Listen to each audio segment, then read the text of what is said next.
শ্রী শ্রী মায়ের কথা। আজ আমরা শুনব শ্রী শ্রী মায়ের কথা শ্রীমতী ক্ষীরোদবালা রায়ের স্মৃতি থেকে। একদিন বিকেল বেলায় কয়েকজন স্ত্রী লোক আসিয়াছেন।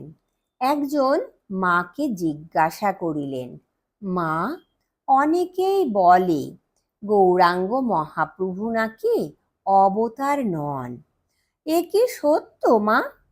মা বলিলেন, তা তারা বলতে পারে, কারণ দেহধারী একজন মানুষকে অবতার বলে ধরে নেওয়া সহজ নহে।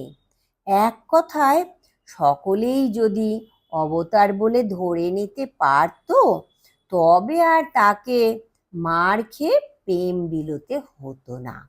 বলিতে বলিতে মায়ের চোখ দিয়ে শতধারে জল পড়িতে লাগিল। কিছুক্ষণ পরে বলিতে লাগিলেন, অবতার পুরুষকে সকলে কি ধরতে পারে? দুই একজন চিনতে পারে মাত্র।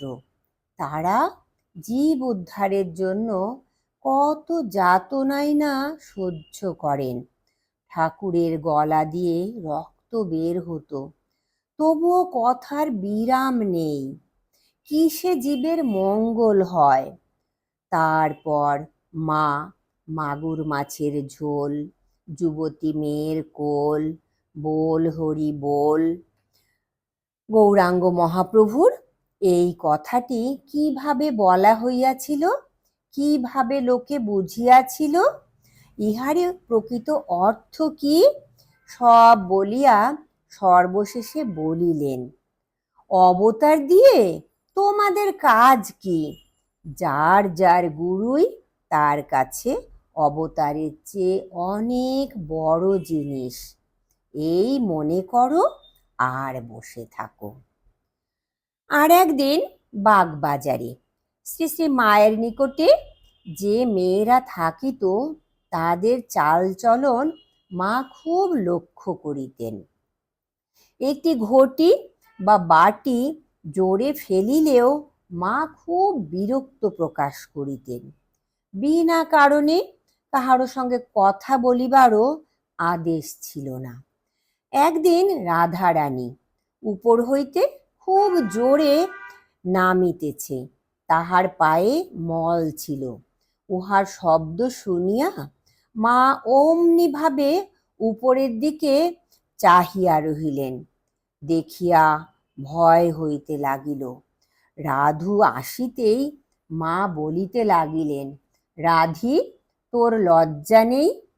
নিচে সব সন্ন্যাসী ছেলেরা রয়েছে, আর তুই মল পায়ে পড়ে উপর থেকে দৌড়ে নামছিস। ছেলেরা কি ভাববে বলতো? তুই পায়ের মল এক্ষুনি খুলে ফেল। এখানে ছেলে মেয়ে যারাই আছে, তারা তামাশা করবার জন্য আসেনি, সকলেই সাধন ভজন করছে। এদের ভজনের ব্যাঘাত ঘটলে কি হবে জানিস? এই সব বলিতেই রাধু পায়ের মল খুলিয়া মায়ের কাছে ছুঁড়িয়া ফেলিয়া দিল। তাহার ভয় নাই, কিন্তু আমরা সকলে ভয়ে অস্থির হইলাম। আর একদিন রাধু স্নানের পর চিরুনি দ্বারা মাথা আছড়াইয়া একখানা গামছায় চাপ দিয়া চুলের পাতা নাবাইতেছে। ইহা দেখিয়া মা বলিতেছেন, ওসব কি করছিস? ওসব করলে তোরা ভাবিস খুবই সুন্দর দেখা যায়। তা নয়, আমার কাছে ওসব বিশ্রী লাগে। আমি তো জীবনে চুলই বাঁধিনি।